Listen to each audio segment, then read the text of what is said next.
Selamat salam sejahtera buat kita semua. Malam ini kita kedatangan tamu Bapak Bliwayan Mustika dari Bali, dan sekarang beliau ada di Lovina di Bali Utara, dan terima kasih Pak Wayan masih berkenan untuk mengisi acara Zoom Better Life malam ini. Saya akan mencoba membaca CV dari Pak Wayan. Namanya adalah Dr. Wayan Mustika, sarjana kedokteran lulusan Fakultas Kedokteran Universitas Udayana tahun 1996, alamat di Bakung Sari Kute. Kegiatannya adalah mengasuh komunitas Rumah Semesta, ruang pembelajaran kehidupan, channel YouTube Wayan Mustika @Rumah Semesta, kanal berbagi pencerahan dan meditasi.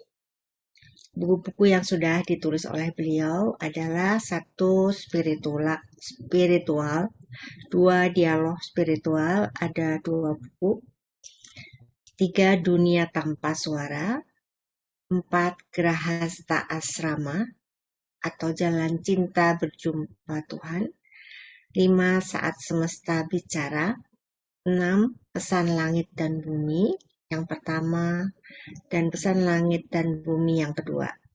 Berguru pada Langit dan Bumi yang pertama, dan Berguru pada Langit Bumi yang kedua. Buku yang ke-10 adalah Tuhan Segala Agama, 11. Rahasiamu, Rahasiaku. Sedangkan buku-buku yang sedang diproses penyelesaian adalah Mengupas Rahasia Mahabharata dan Perjalanan Kematian. Semua ada 12 buku ya, Bli. Dan pastinya ini buku-buku yang sangat istimewa dan luar biasa, dan ini akan sesuai dengan judul yang akan dibawakan oleh beliau Wayan malam ini adalah menjadi sempurna di jalan spiritual. Seperti kita tahu, beliau Wayan itu sangat mendalami spiritual, mungkin lebih dalam daripada ilmu kedokterannya, kalau nggak salah gitu ya, Bri ya. Baik, waktu dan tempat saya persilahkan kepada Bli Wayan. Monggo, silakan. Terima kasih, Bu Nuke. Terima kasih banyak. Selamat malam, Bapak Ibu. Terima kasih, Bu Vincent. Ya, tadi sudah mengantar untuk nama semangat para peserta yang hadir pada malam ini. Hari ini saya mau menyampaikan apa yang diminta sama Bu Nuke kemarin, karena dikirimkan tema tentang temanya apa ya? Saya lupa tadi. Bukan yang menjadi sempurna di jalan spiritual. Excellent spiritual. Excellent spiritual. Ya. Ya. Dan tiba-tiba saya menemukan kaitan-kaitan. Ketika berbicara tentang excellent spiritual, temanya kemudian saya pilih menjadi sempurna di jalan spiritual. Terus tadi di atasnya Bu Vincent, saya lihat itu ada tulisan better life, kemudian mental, telehealing. Healing. Nah, telehealing. Mental health, telehealing. Telehealing. Yeah. Nah, jadi saya mau cerita sedikit tentang, karena tadi barusan ada yang ngirim saya sesuatu untuk dibaca ada artikel tentang sejumlah kejadian pada orang-orang yang melakukan sebuah prosesi spiritual katanya, yang kemudian menyebabkan kematian. Sampai di situ kemudian di artikel itu dinyatakan untuk hati-hati mengikuti sebuah jalan spiritual, karena katanya bisa justru menimbulkan masalah. Jadi tidak menemukan apa yang dicari, tapi menemukan permasalahan di jalan spiritual yang dilakoni itu. Lalu saya berpikir kemudian kaitannya dengan menjadi sempurna di jalan spiritual, karena kalau tidak sempurna, lawannya adalah cacat. Kalau kita berbicara tentang cacat, maka cacat itu artinya ada sesuatu yang tidak menyatu, ya, ada yang hilang sehingga tidak menyatu. Jadi ada defek istilahnya dalam ilmu kedokteran. Ada bagian yang hilang sehingga dia menjadi tidak sempurna. Anggaplah misalnya kalau kita ngecat mobil, ada bagian yang tidak kena cat, itu tidak sempurna. Atau kita menemukan sesuatu yang garis yang harusnya lurus, kemudian ada yang bengkok sedikit, jadi ada yang hilang bagian lurusnya. Sama halnya dengan cerita mental health, jadi kesehatan. Kalau orang lawannya sehat adalah sakit. Yang disebut sakit adalah ada bagian yang hilang. Ada bagian yang hilang dari kesempurnaan itu sendiri. Sehingga disebutlah dia luka. Misalnya kalau kulit itu tidak sempurna, berarti ada kulitnya luka. Kalaupun tidak lukanya ke bawah, lukanya ke atas. Mungkin ada pertumbuhan tumor, misalnya di kulit ada pertumbuhan tumor, dia menonjol ke atas. Kalau tidak, dia cekung ke bawah. Jadi ada yang hilang. Nah, supaya tidak ada yang hilang, maka harus diisi kembali dari apa yang hilang. Nah, berbicara tentang mengisi kembali apa yang hilang itu, di situ kemudian kata healing itu, tiba-tiba tadi membangkitkan sebuah cerita bahwa healing, he dan al link gitu. Itu mirip-mirip terdengar kalau ditulis he, kemudian a dan ll.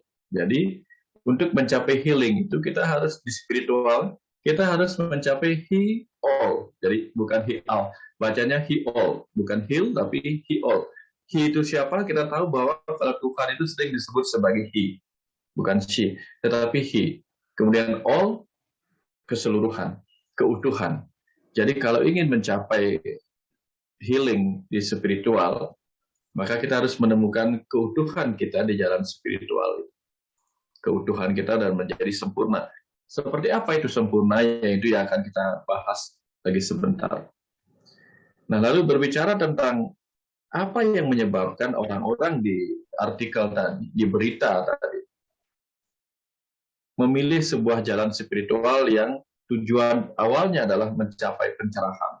Tapi masalahnya yang kemudian didapat adalah kematian.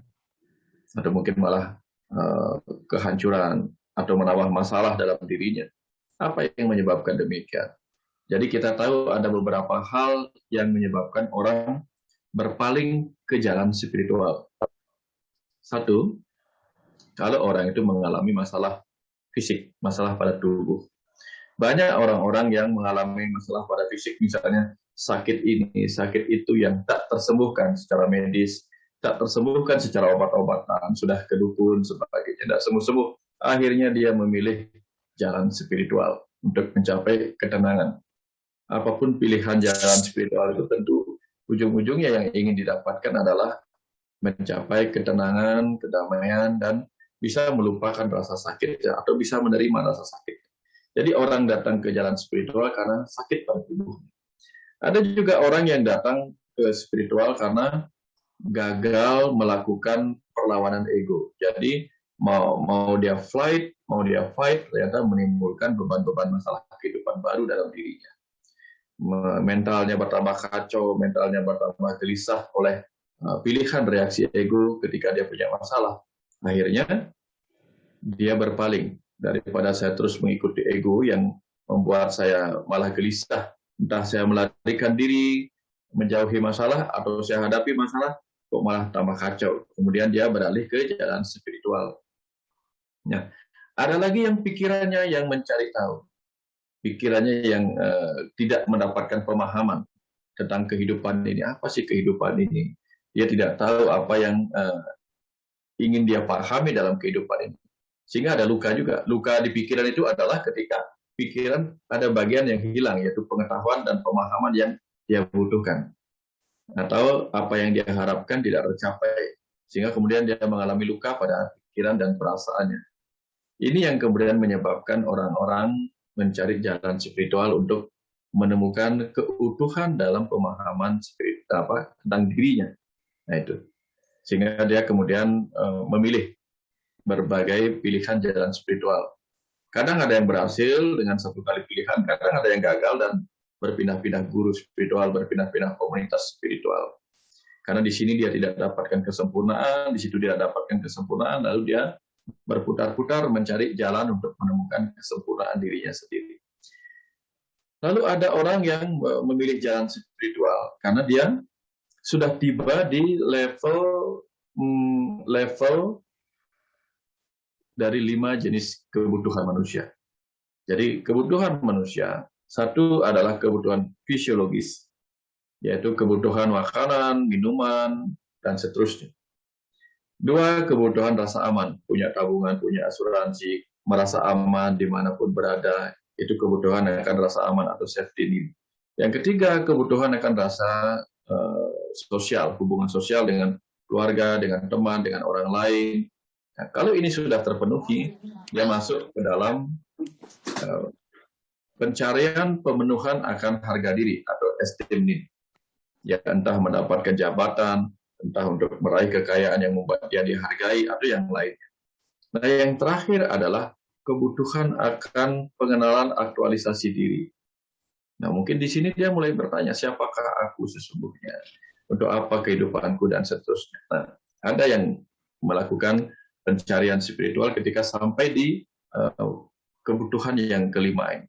Karena kebutuhan lain sudah terpenuhi. Tapi ada juga yang memang panggilan jiwanya. Panggilan jiwanya dia tidak terlalu tertarik kepada hal-hal yang berkenaan dengan duniawi.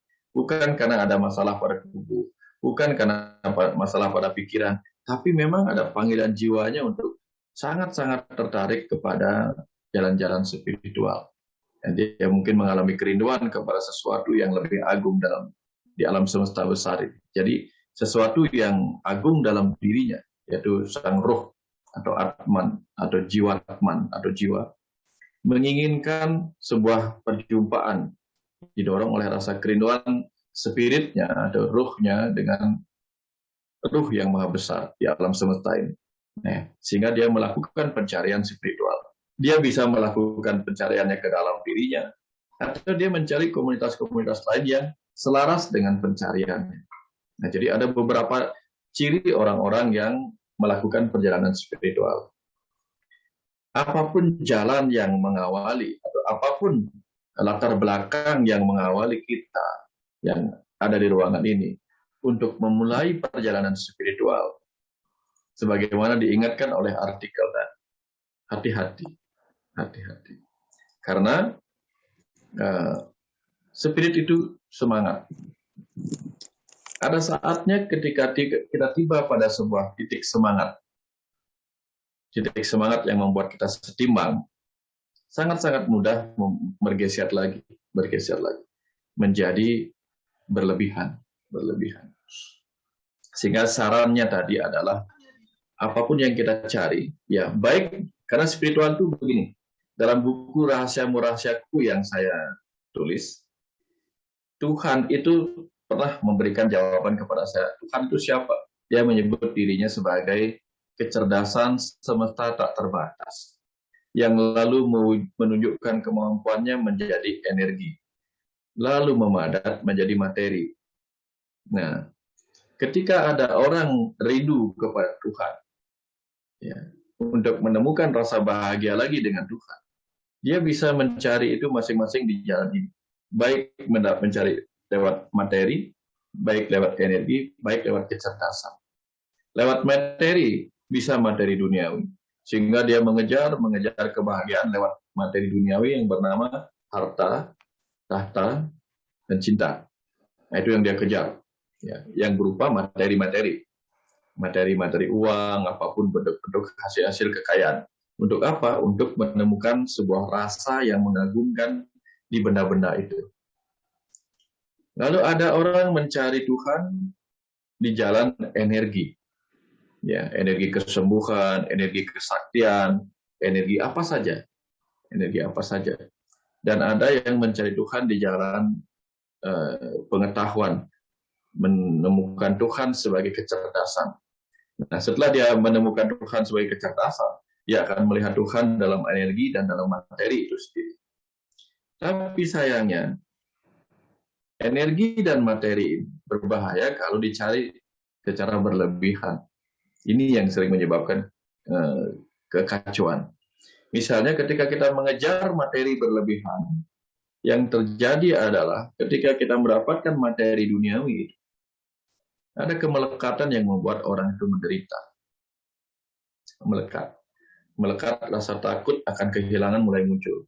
Rasa cemas akan masa depan di mana kita kehilangan semua hal yang kita kumpulkan susah payah di dunia ini, akan menyebabkan kita takut pada kematian, takut sakit, dan seterusnya. Karena kita takut kehilangan materi ini, termasuk takut kehilangan materi tubuh fisik kita sendiri. Lalu ada orang mencari lewat energi. Energi ini sama. Ketika kita bisa mendapatkan energi itu secara jalan yang benar, tapi tiba kemudian saat kita mengalami kelebihan energi itu juga bisa berbahaya. Apapun berlebihan bisa berbahaya. Jadi kalau orang memiliki kelebihan semangat, nah dia bingung mau ngapain lagi karena semangatnya terlalu besar. Apalagi ketika usia sudah tua, sudah tidak bisa kemana-mana lagi, semangat hidupnya masih terlalu besar. Dan apalagi kalau semangat hidupnya itu dia pakai untuk ke bawah, untuk mencari materi lagi. Sudah tua, ya, kebutuhan materinya sebenarnya sudah sangat-sangat jauh dari cukup. Tapi dia tetap mengejar materi, bukan menggunakan sisa waktunya untuk memahami Tuhan sebagai kecerdasan yang berdiam di dalam materi. Sambil mempelajari materi-materi itu dan mengenali kecerdasan yang ada di dalamnya. Nah, kalau dia temukan itu, maka dia sudah mendapatkan jalan yang seimbang dengan energinya itu. Tapi kalau salah, bahaya. Nah, ini jeleknya kalau kita mengejar sesuatu dari energi.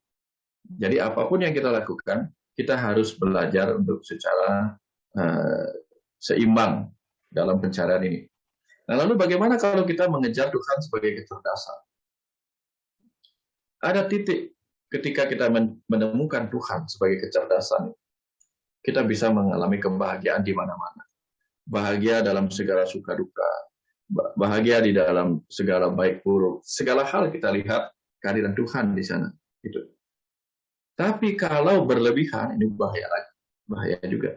Misalnya, ketika orang terjebak ke dalam pemahaman akan Tuhan di mana-mana sebagai kecerdasan sementara terbatas, kalau dia sudah melekat juga di situ berbahaya. Apa yang terjadi? Dia malas ngapa-ngapain. Karena apa? Dia tinggal memandang bunga, dia sudah bahagia. Bahkan mungkin ngapain saya di sini di kehidupan ini? Saya sudah menemukan Tuhan dimanapun. Hari ini pun saya pulang, saya akan bahagia.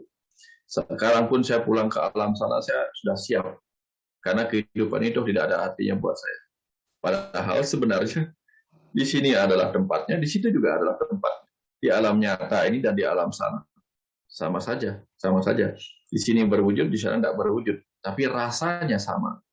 Cuma di sana rasa tanpa rasa, di sini ada rasa dengan benda-benda itu sendiri. Nah, itu yang saya maksudkan, tidak boleh melekat kepada salah satu ini. Karena kalau kita mau mencari, karena kalau kita mau menemukan kesempurnaan di jalan Tuhan, di jalan spiritual, ada satu doktrin yang harus kita ubah. Ya, karena barangkali sejak kecil kita sudah diajarkan bahwa tidak ada yang sempurna di dunia ini. Ya. Tidak ada yang sempurna di dunia ini. Hanya Tuhan yang sempurna.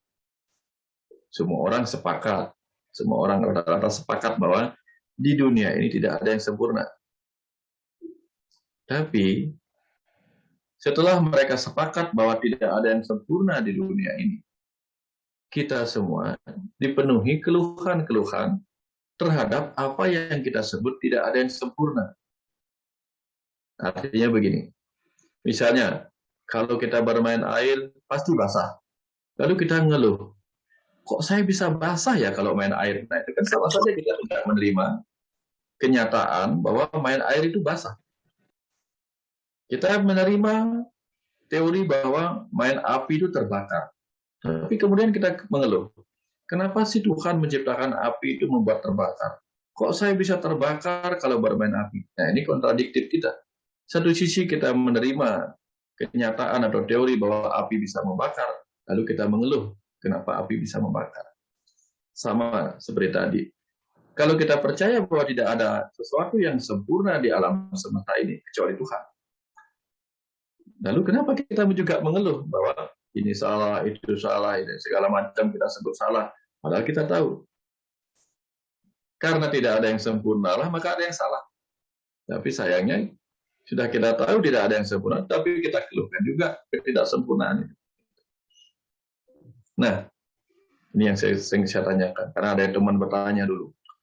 Karena dia banyak sekali mengeluh kepada saya. Banyak hal yang dia keluhkan. Saya tanya, menurut kamu di dunia ini apa yang sudah sempurna? Ya, menurut saya nggak ada yang sempurna. Lah, kalau begitu, kenapa mengeluh? Kalau memang semuanya sudah tidak sempurna apa adanya. Dia diam. Akhirnya dia ulang lagi.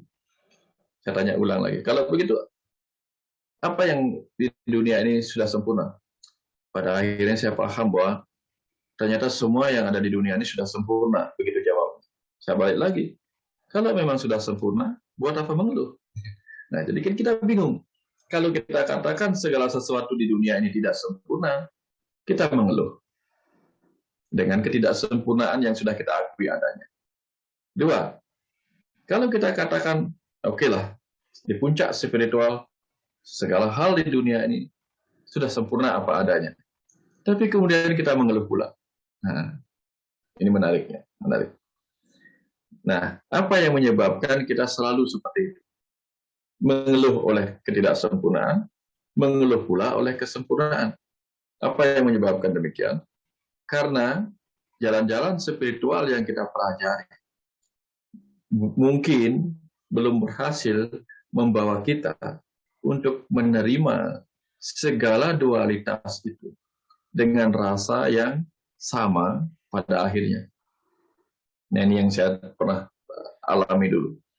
Kenapa saya tidak bisa menerima? Oh ya, karena saya masih dalam proses. Karena sempurna itu adalah sama purna. Sempurna adalah sama purna. Sama artinya sama, purna artinya akhir atau selesai. Seperti purna bakti, purna wirawan. Jadi selesai masa baktinya. Nah, sama purna atau sampurna artinya pada akhirnya kita bisa melihat semuanya dengan rasa yang sama, menerima dengan rasa yang sama. Nah, kita masih mengeluh bahwa ia tidak sempurna, atau kita masih mengeluh bahwa walaupun tahu semua sudah sempurna, karena kita belum sampai di titik akhir, karena kita masih dalam proses. Nah, itu sebabnya dalam tema kali ini yang berkenaan dengan menjadi sempurna di jalan spiritual adalah pelajaran kita untuk bisa melihat bahwa he all. Jadi he all, atau kalau hilangkan L-nya lagi satu menjadi heal. Kalau ditambah ing menjadi healing. Nah, ketika kita bisa melihat semuanya sudah sempurna apa adanya, ya, pada akhirnya kita tiba di situ. Bukan hanya masih berproses, tapi kita sudah tiba di sebuah titik di mana kita bisa melihat bahwa he all, semua ini adalah dia, adalah Tuhan. Boleh kita menyebutnya tidak sempurna, boleh kita menyebutnya sempurna, kita akan berhenti mengeluh karena kita tahu bahwa he all. Karena dia adalah semuanya, tak ada satupun yang layak kita tolak. Ketika kita bisa menerima semuanya, disitulah kita akan mengalami healing. Ya, healing karena apa? Beban batin kita tidak ada penolakan. Ketika kita menolak sebuah keadaan dalam diri kita, dalam lingkungan kita, dalam apa saja, penolakan itu akan menyebabkan kita menderita. Tapi bukan berarti ketika saya katakan, oh, tiba-tiba ada hujan yang datang, supaya saya tidak menderita, saya tidak tolak, saya jalan aja di bawah hujan. Loh, kok malah menderita karena kehujanan? Bukan begitu maksudnya, tidak menolak. Jadi, tidak menolak itu artinya berhenti mengeluh, tapi lakukan sesuatu. Kalau hujan ya, jangan ditolak. Hujan ya hujan. Kalau tidak mau kehujanan, terimalah bahwa kita harus pakai payung. Ya, terimalah kita harus berteduh. Jadi, hujannya kita terima, kalau tidak mau kehujanan, terima kita pakai payung. Kalau tidak mau pakai payung dan tidak mau melewati hujan, terima. Semua hal kita terima. Dan dengan cara demikian tidak ada satupun yang bisa menyakiti kita. Tapi bukan berarti, sekali lagi bukan berarti tidak melakukan penolakan itu berarti acuh. Artinya ada orang buang sampah sembarangan, kita tidak menolak, lalu saya terima orang buang sampah sembarangan. Nah, jadinya kita menjadi orang yang acuh. Nah, jadi menerima dan menolak itu bukan hanya harus dipahami secara sesederhana itu. Jadi menolak yang dimaksud adalah tidak banyak mengeluh. Misalnya ada got yang kotor, ya.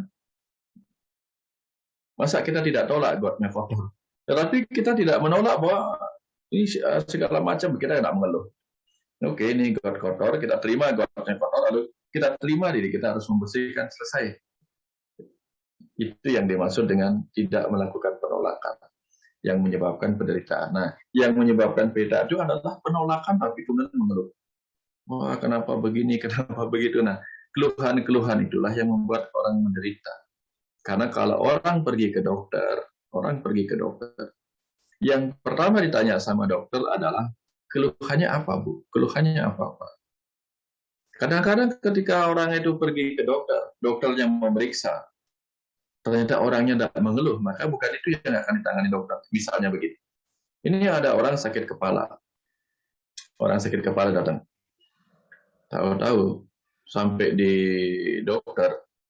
dokternya melihat segala sesuatunya. Ibu keluhannya apa? Saya sakit kepala, tapi dokternya memeriksa yang lain. Tapi saya lihat ibu juga berjerawat. Rambut ibu juga agak rontok sedikit. Bagaimana kalau saya berikan ibu obat sakit kepala, obat rambut rontok, obat jerawat, obat segala macam? Bisa marah pasiennya. Karena bukan itu yang dia keluhkan. Sehingga yang akan diterapi oleh dokter adalah apa yang dikeluhkan. Karena apa yang dikeluhkanlah itu ya yang membawanya pergi ke dokter. Karena yang dia keluhkan menyebabkan dia menjadi penderita. Sementara mungkin rambutnya gundul, rambutnya ini tidak dikeluhkan sama dia tidak akan pergi ke dokter karena dia tidak menderita oleh apa yang sudah dia terima apa adanya. Nah, jadi jerawatnya satu itu mungkin bukan keluhan bagi dia, tidak masalah. Tapi ada orang datang, tensinya tinggi, cukup tinggi dibandingkan usianya, tapi dia datang karena satu jerawat, jerawat di pipinya gitu misalnya. Dia nggak diterapi tentang tekanan darah tingginya. Karena dia datang dengan keluhan utama berupa jerawat, maka jerawat itu yang membuat dia menderita. Itulah yang ditangani. Nah, artinya kembali seperti tadi, yang menyebabkan kita luka, menderita adalah keluhan-keluhan kita yang dimulai dari penolakan terhadap apa yang sedang kita alami saat ini, gitu. Atau apa yang sedang kita alami di masa lalu. Mungkin waktu kita kecil, kita mengalami sebuah masalah, lalu kita trauma. Dan penolakan terhadap sesuatu di masa kecil itu masih kita bawa sampai saat ini. Itu menjadi trauma yang terus-menerus menghantui kita. Nah, itu sebabnya kalau orang-orang yang mau menterapi mental health healing itu, dia akan menghilangkan penolakan-penolakan yang pernah tersimpan sejak masa kecil, ketika remaja, ketika dewasa, atau ketika menjalani pernikahan, atau ketika masa tua. Karena banyak orang menderita ketika masa tuanya. Misalnya, dia menderita karena baru saja kehilangan jabatan. Itu dia stres. Bukan karena dia sakit apa-apa, dia stres karena kehilangan jabatan. Kehilangan kekuasaan. Ada yang begitu yang disebut post power syndrome. Nah, kalau demikian, apa yang bisa dilakukan? Ujung-ujungnya adalah memberikan dia jalan untuk penerimaan. Bahwa dia sudah mengalami kesempurnaan, artinya pernah bekerja dan sekarang melepaskan pekerjaannya. Seperti tadi itu. Saatnya dia dengan energinya dia mengejar materi, kemudian tiba saatnya dengan energinya dia mengejar kecerdasan. Nah, jadi dalam proses seperti ini, ya, kembali pelajaran kita di spiritual itu adalah mencapai atau menggunakan spirit kita untuk sesuatu yang bermanfaat sesuai dengan ruang dan waktu kita saat ini. Ya, kalau kita lagi sakit apa tugasnya spiritual? semangatnya apa. Nah, banyak orang berpikir, oh nanti kalau saya belajar spiritual berarti saya harus meninggalkan duniawi. Bukan demikian. Misalnya saya lagi punya jabatan ini. Kalau saya lagi punya jabatan lalu belajar spiritual berarti saya nggak boleh ngejar jabatan lagi. Begitu. Yang dimaksud adalah bagaimana di setiap pencapaian-pencapaian duniawi itu kita bisa menggali pelajaran-pelajaran bukan saja bagi pikiran kita, tapi juga bagi jiwa kita, bagi ruh kita. Sebab apa sih misi jiwa kita sehingga kita bertugas di tempat seperti itu? Itu yang kita perlu cari dengan kecerdasan kita, dengan kemampuan kita. Nah, banyak orang berpikir bahwa kalau sekarang belajar spiritual, berarti saya harus meninggalkan semua hal-hal duniawi ini. Bukan seperti itu. Tetapi dengan belajar spiritual, setiap tugas-tugas duniawi kita tidak akan menyebabkan kita gampang mengalami penderitaan karena keluhan-keluhan kita. Misalnya, kalau kita bekerja di pemerintahan dan dapat jabatan, kalau seorang pejabat belajar spiritual dan dia berhasil mencapai kesempurnaan di jalan spiritual yang dia pelajari, dimutasikan kemanapun dia tidak masalah. Itu yang pertama. Dipercaya atau tidak dipercaya untuk mengerjakan sesuatu dalam artian diberikan jabatan atau tidak menjadi masalah bagi dia. Karena apa? Dia menerima semuanya. Ya, diberikan tugas dikerjakan, tidak diberikan tugas dia jadikan waktu untuk istirahat dari pekerjaan. Jadi dia tidak memikirkan stres karena tidak dipercaya lagi, bukan itu yang dia pikirkan. Nah, ini orang yang belajar spiritual. Jadi gajinya naik, gajinya turun tidak masalah bagi dia. Karena apa? Karena dia belajar untuk menerima semua itu sebagai bagian dari sebuah perjalanan kehidupan. Ini kalau orang yang belajar spiritual. Bukan berarti dia tidak mau terima gaji, bukan. Karena belajar spiritual, saya bekerja tidak mau terima gaji, bukan begitu. Tapi dia bisa menggunakan pendapatannya untuk hal-hal yang beramal kebajikan dan seterusnya ini. Jadi kunci spiritual itu adalah mencapai keseimbangan. Mencapai keseimbangan di titik tengah antara duniawi dan rohani. Antara kehidupan material dan kehidupan spiritual. Itu kunci pemahaman orang yang belajar spiritual. Sehingga disebutlah dia menjadi sempurna. Jadi menjadi sempurna itu menjadi sama purna. Sama dalam rasa penerimaan terhadap segala dualitas kehidupan. Diangkat, ya. Tidak diangkat lagi, ya.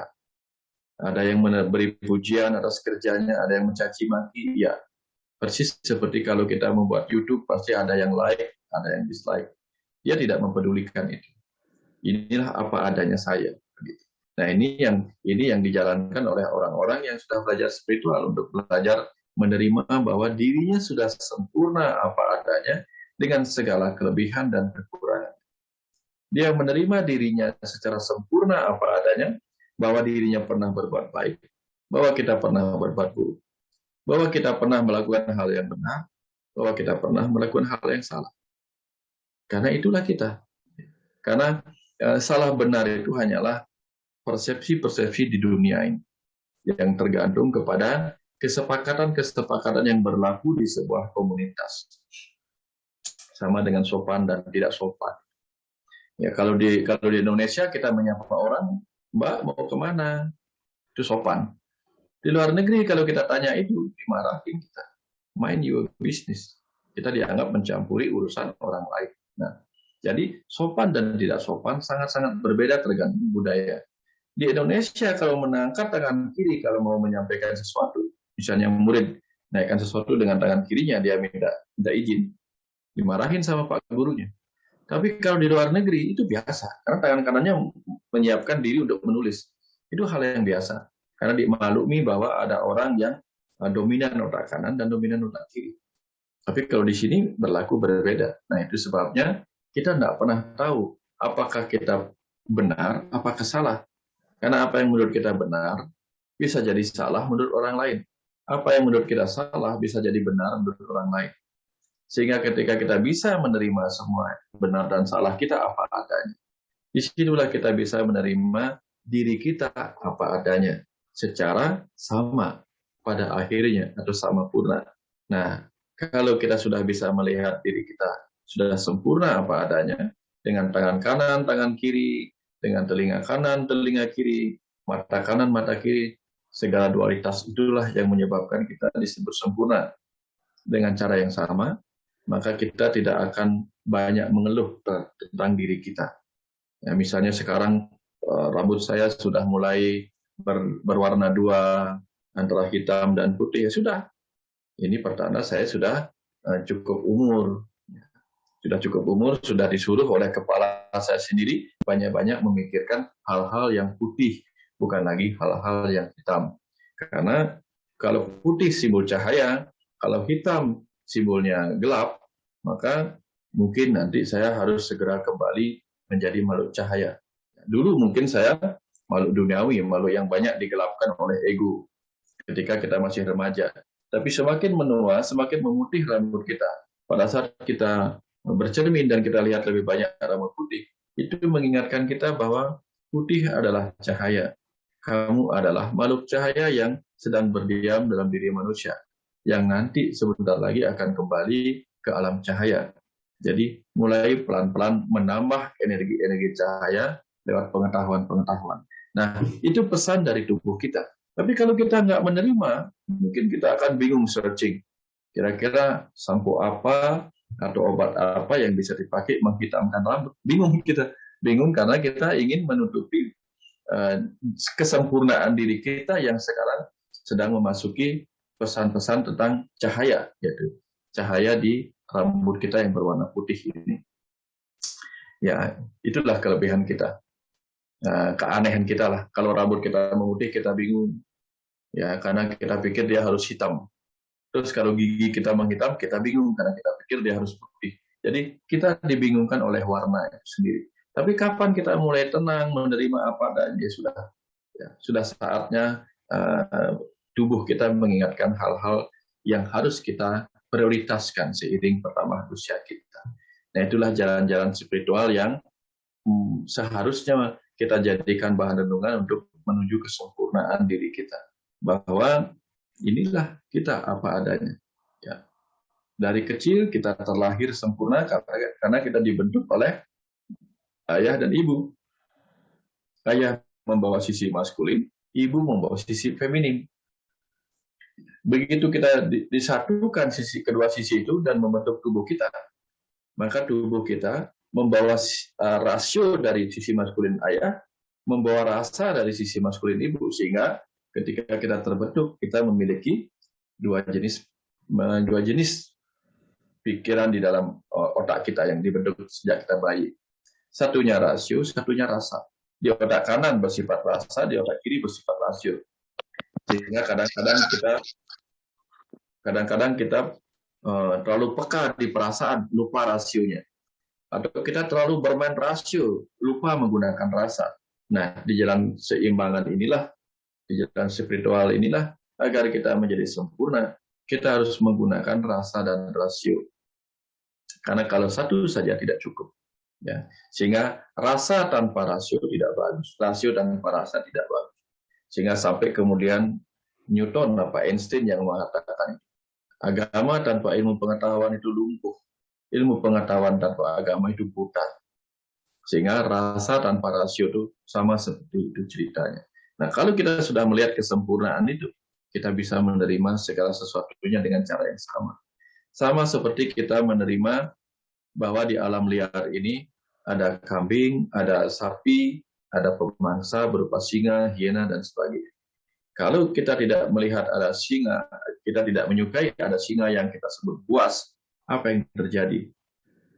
Maka seluruh pepohonan di muka bumi ini akan habis dimakan oleh jumlah herbivora yang terus meningkat karena kehilangan pemangsa.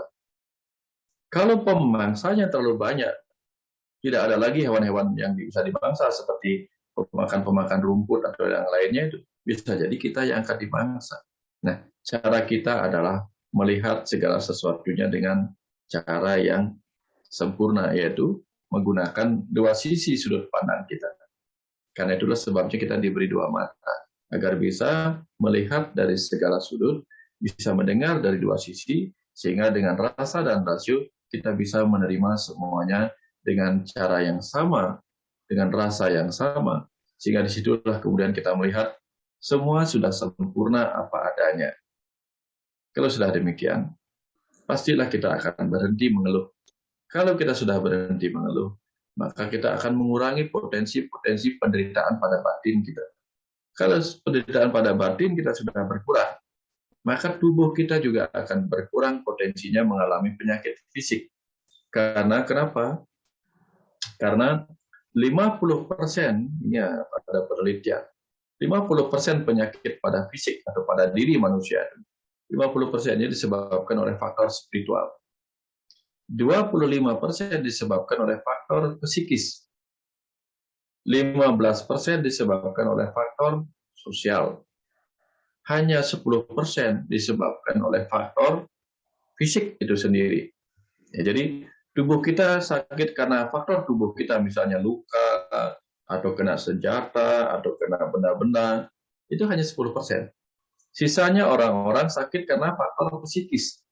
Ya, 15% karena faktor psikis, beban mental, stres pekerjaan, dan seterusnya.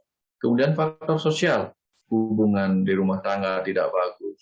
Kemudian hubungan dengan teman di kantor atau hubungan dengan tetangga tidak bagus.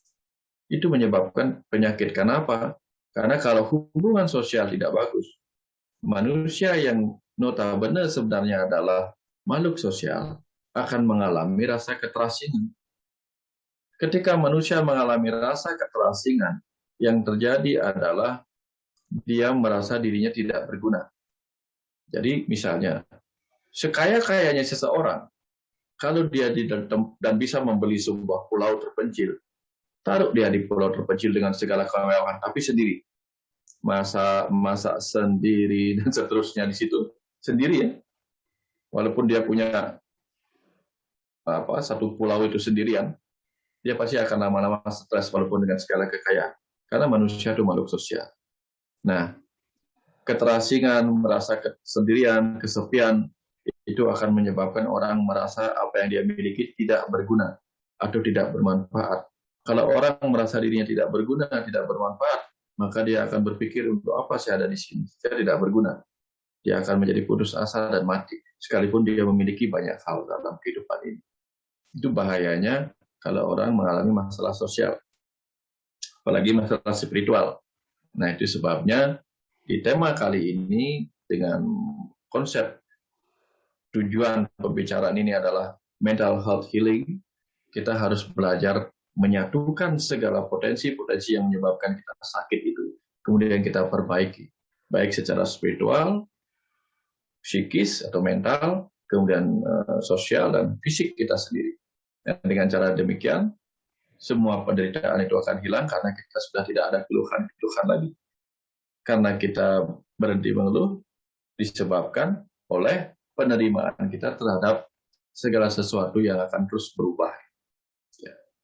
Banyak orang sakit karena apa? Musim kemarau dia mengeluh karena panas, karena kering. Musim hujan dia mengeluh karena basah dan banjir di mana-mana. Jadi sepanjang musim lah, sepanjang tahun lah dia mengeluh dan menderita. Tapi ketika dia bisa melihat bahwa, oh, ternyata di musim kemarau saya bisa berjualan es, di musim kering, di musim hujan saya bisa berjualan jas hujan, maka dia lihatlah sepanjang tahun ini dengan berbagai perubahan musim, ada hal-hal yang bisa menguntungkan saya. Nah, kalau orang bisa melihat seperti itu, hidup ini akan demikian indah untuk dilalui apa adanya dengan segala dualitas suka dukanya. Nah, kira-kira itu yang saya bisa sampaikan di titik awal ini, supaya nanti kita bisa berdiskusi lebih banyak. Nah, kira-kira itu seperti itu, Bu Nuke. Mudah-mudahan agak cepat saya menyampaikan ini, supaya tidak terlalu panjang kalau nanti waktunya bisa dipakai lebih banyak untuk diskusi. Silakan, Bu Nuke. Terima kasih banyak. Makasih Biwayan, keren banget nih. Saya lihat tadi, saya perhatiin tadi Biwayan bilang harus pandai membaca sinyal hidup seperti hitam putihnya rambut, seperti banyak hal. Jadi kalau pamannya kita bisa melihat hal-hal yang kecil sebagai sesuatu hal yang harus kita terima, mungkin hidup ini jadi lebih tenang mungkin ya, Bli. Saya sebelum sebelum ada yang saya memberikan kesempatan kepada yang bertanya, sebenarnya saya pengen tanya dulu ini. eh Gimana sih sebetulnya Bli tadi Bli bilang menghilangkan penolakan-penolakan. eh itu caranya seperti apa? Apakah misalnya hmm, kita dengan meditasi ataukah dengan cara berpikir? Apakah dengan apa? Bagaimana yang paling mudah gitu? Karena saya melihat bahwa banyak sekali mereka-mereka yang menolak itu justru masuk ke dalam badannya dia sendiri. Jadi penyakit. Entahlah penyakit tiroid, entahlah penyakit mah, entahlah penyakit kanker mungkin. Jadi saya rasa itu adalah bentuk penolakan-penolakan yang masuk ke dalam yang dia tidak tahu bagaimana cara menyalurkannya. Menurut Bli, apa kira-kira yang lebih mudah kiranya supaya kita bisa bisa menyelesaikan penolakan-penolakan itu dan kemudian mencapai keseimbangan. Silakan deh. Terima kasih Bu Nuke.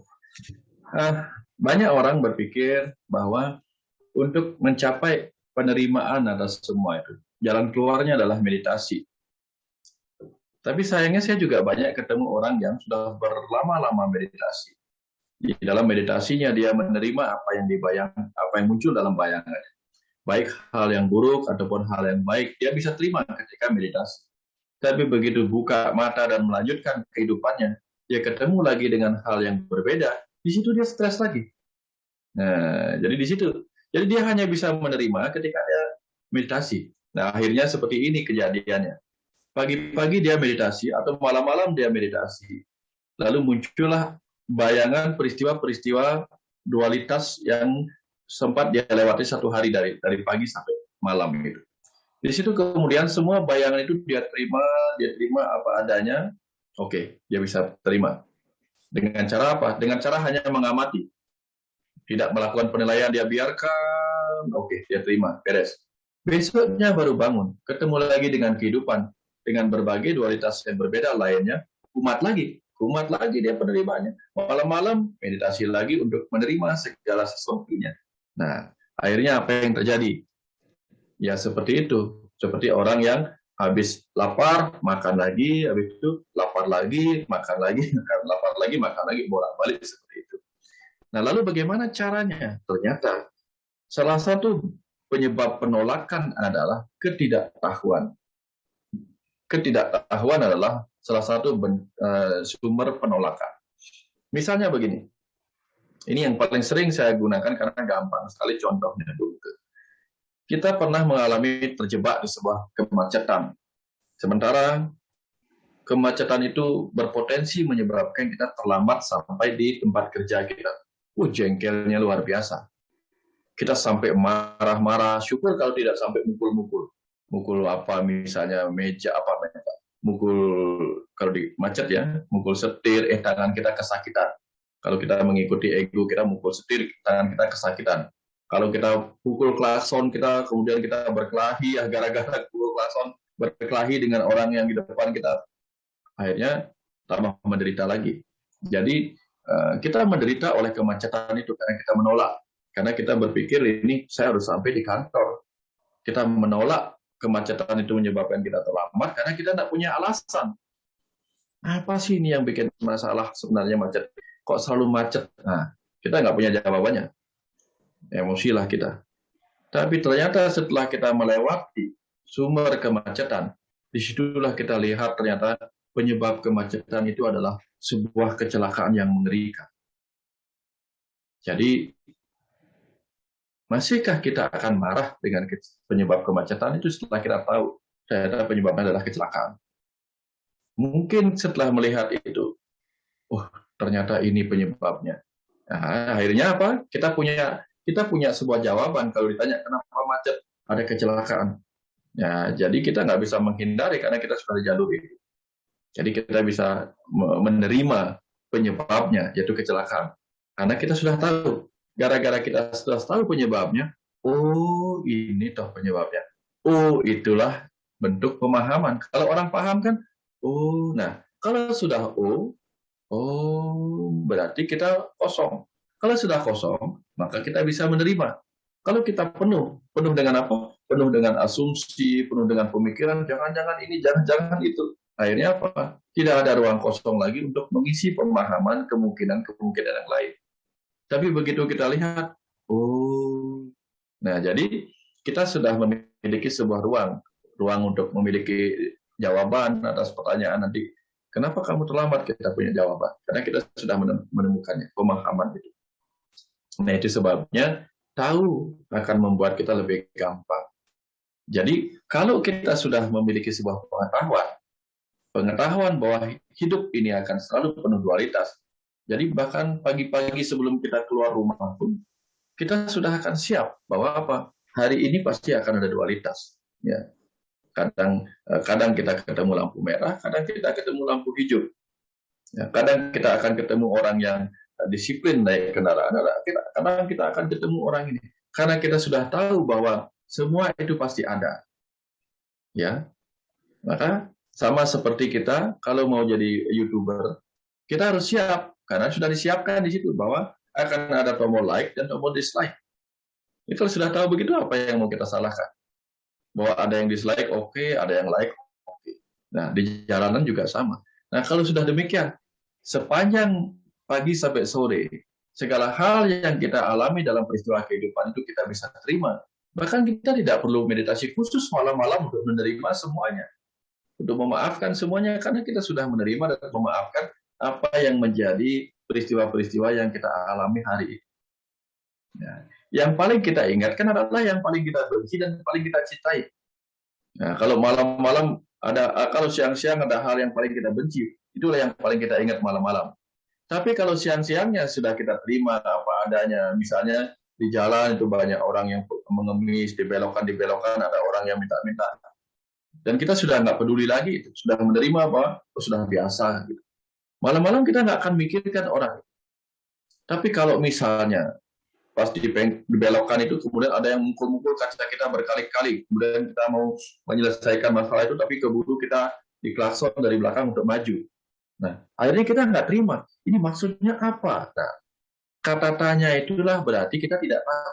Ini tadi maksudnya apa orang itu mukul-mukul? Nah, tapi bayangkan kalau misalnya orang yang tadi mukul-mukul itu dia pakai helm, mukul-mukul mobil kita. Akhirnya kita pikir sampai malam. Tahu-tahu kita nggak bisa tidur nih, mikirin itu maksudnya apa sih orang tadi. Tahu-taunya ada teman yang WA. Kamu, maaf ya tadi mobilmu saya pukul-pukul, mau tanya kamu kemana? Itu saya yang pakai helm. Lah, kira-kira setelah kita tahu kita masih mikir enggak? Kayaknya enggak. Oh itu kamu toh. Oh kirain siapa? Beres. Jadi setelah kita tahu semuanya terhenti. Nah, jadi penolakan itu dimulai dari ketidaktahuan kita. Penerimaan dimulai dari pemahaman kita. Yaitu sebabnya orang yang tercerahkan disebut orang yang memiliki widya atau pengetahuan. Orang yang tidak memiliki pencerahan atau mengalami kegelapan disebut awidya. Widya itu artinya pengetahuan. Itu tidak. Orang yang tidak tahu akan gelap. Orang yang tahu akan terang. Makanya pengetahuan disebut sebagai cahaya. Makanya orang yang membawa pengetahuan itu disebut sebagai guru. Karena guru itu adalah penghilang kegelapan. Pengetahuan itu membawa kita dari gelap menuju terang. Jadi dengan itu kita tercerahkan. Dengan tercerahkan kita terima. Nah, misalnya contoh lain lagi, kalau kita gelap kita gampang menolak. Misalnya kita nggak ada urusan apa-apa. Tiba-tiba di jalanan kita ketemu orang yang tidak kita kenal. Dikasihlah kita bungkusan. Satu, orangnya tidak kita kenal. Isi bungkusannya tidak kita kenal. Kira-kira kita mau terima apa tolak? Besar kemungkinan kita akan menolak. Pasti besar kemungkinan kita tolak. Tapi kalau orangnya kita tahu, ya ini oleh-oleh dari ini, orangnya kita tahu, bingkisannya kita tahu, maka kita dengan mudah bisa menerima. Kenapa? Karena kita sudah tahu. Nah, inilah kuncinya. Jadi tahu akan memudahkan kita menerima. Tidak tahu akan membuat kita lebih lama melakukan penolakan. Nah, ketika alam semesta ini kita sudah ketahui, ya, disitulah kita melampaui pikiran kita. Karena pikiran kita kan kadang antara tahu dan tidak tahu. Tapi kalau bisa melampaui pikiran, kita melampaui keterbatasan pikiran, itulah disebut sebagai Buddha. Buddha. Jadi melampaui pikiran yang terbatas ini sehingga dia memiliki kesadaran murni yang bisa melampaui keterbatasan yang biasanya tidak diketahui. Sehingga dia tahu banyak hal. Nah, kalau sudah tahu banyak hal, dengan mudah dia menerima karena dia memiliki permakluman yang lebih tinggi. Nah, kira-kira seperti itu, Bu. Oke. Ya. Penjelasannya ini banget, gamblang banget, bisa diterima. Terima kasih, Primayan. Bagi teman-teman yang mau bertanya, silahkan chat atau mungkin raise hand. Tapi sebelum itu saya mau tanya satu lagi. Tadi beliau Wayan mengatakan bahwa healing itu adalah he dan all. Terus semua ini adalah dia. Pertanyaan saya ini adalah, kalau aku itu dia, kalau dia adalah aku, dan bayang-bayang itu adalah ciptaanku, lalu yang melempar batu kepada saya itu siapa ya, Bli? Dan yang menyakitiku, menghinaku itu sebetulnya siapa? Apakah saya? Ya gini, ketika saya gatal, tangan gatal, digigit nyamuk, kita menggaruk tangan kita. Tapi kita tidak merasa kita menyakiti diri kita. Atau kayak seperti tadi, ketukan, itu ketukan. Ketika kita mengetuk diri kita di sini, dan seterusnya itu, kita tidak merasa tersakiti karena kita tahu yang mengetuk itu saya. Bahkan kalau kita saking jengkelnya itu, kita pukul diri kita, kita juga nggak marah oleh pukulan diri kita. Tapi kalau ada orang lain yang mengetuk kita, kamu gitu misalnya, orang lain itu membuat kita marah. Ya, karena menurut kita itu orang lain. Tapi kalau menurut kita, ini ketukan saya. Oke, kita terima. Nah, artinya, siapakah aku sebenarnya yang melakukan yang kita sebut menyakiti aku, dan seterusnya. Kalau kita melihat itu orang lain, kita akan tersakiti. Bisa melawan. Tapi kalau kita melihat itu diri kita, gitu, diri kita. Ya, kalau misalnya tangan kita kotor ya, tangan kita kotor dan mengandung cat. Mungkin kita akan ambil batu yang agak kasar, lalu kita bersihkan tangan kita yang kena cat itu sampai terkelupas.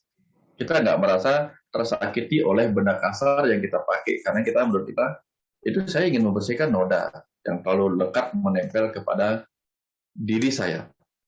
Nah, inilah dalam hukum karma disebut. Dulu kita pernah menyakiti diri kita, seperti tadi itu. Yang membuat kita kena cat adalah diri kita. Misalnya kita ngecat, lalu yang membuat kita kotor diri kita, yang membersihkan diri kita. Nah, dulu kita pernah berbuat dosa, menyakiti orang lain. Jadi kita membuat diri kita berdosa. Maka kita akan menjadikan diri kita adalah diri yang lain yang akan membersihkan kita, entah dengan cara yang sama, menyakiti. Kebayang Ibu ya?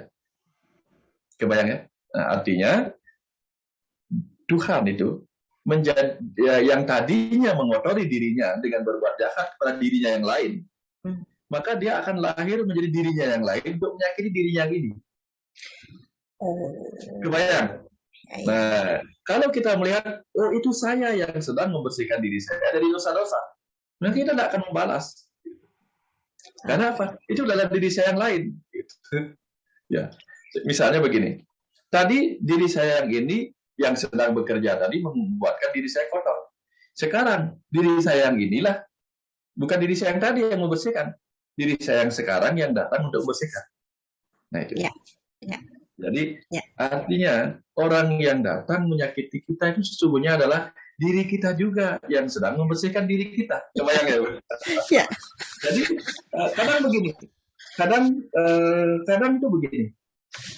Kita berhias nih, sudah cantik ya berhias. Lalu kita memandang cermin dan menyebut diri kita, wah, ternyata aku cantik ya hari ini. Yang menyebut yang di cermin itu cantik adalah diri kita. Ya. Untuk memotivasi diri kita. Ada saatnya ketika kita berbuat baik pada diri kita, dia ya akan turun kepada orang lain untuk memuji diri kita. Sebenarnya yang memuji itu dirinya sendiri. Ya. Jadi untuk memotivasi. Ya, seperti itu. Seperti kita memuji diri kita yang ada di cermin. Nah, orang lain itu seperti itu. Ini hukum karma. Hukum sebenarnya itu yang terjadi. Di jalan spiritual ini kita bisa melihat orang baik itu adalah diri kita, orang jahat juga diri kita. Jadi ketika kita mengingatkan orang lain, kita mengingatkan diri kita. Atau kalau kita diingatkan oleh orang lain, kita sebenarnya mengingatkan diri kita dari situ gitu. Ya. Ya kan seperti itu. Ya. Ya, terima kasih. Terima kasih Beli Wayan. Jelas banget itu. Ya, terima kasih. Bu Selvi bisa minta tolong bacain, ada pertanyaan kayaknya.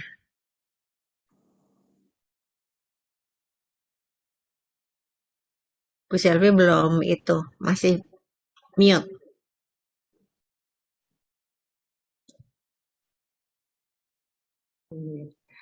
Mohon izin bertanya Pak Wayan, bagaimana membuat kita bisa tahu mengenai maksud kenyataan yang saat ini kita alami? Seringkali saat kenyataan kita alami, kita masih mempertanyakan atau ekstrimnya protes karena belum tahu maksud alam semesta. Lama-kelamaan kita baru mengerti setelah menjalani prosesnya. Anggap ya Pak Wayan? Iya, siap. Nah, satu hal yang harus dipegang adalah begini. Setiap kenyataan itu adalah kebenaran. Setiap kenyataan adalah kebenaran. Tapi, kalau kita menolak kenyataan itu, berarti kita memiliki pembenaran. Pembenaran untuk menolak. Kalau kita menerima, kita juga memiliki pembenaran untuk menerimanya. Jadi artinya apa? Kalau kita cocok, kita terima. Kalau kita merasa nggak cocok, kita tolak. Padahal kenyataan itu adalah kebenaran apa adanya.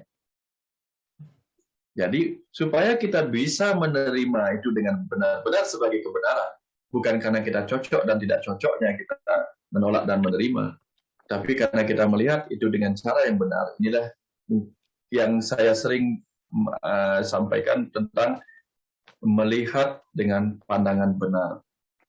Melihat dengan pandangan benar. Sesuatu yang benar akan menjadi salah kalau kita melihat dengan pandangan salah. Jadi, kenyataan sebagai sebuah kebenaran, kalau kita melihat dengan cara pandang yang salah, maka itu akan terlihat sebagai sesuatu yang salah. Misalnya saat ini ya,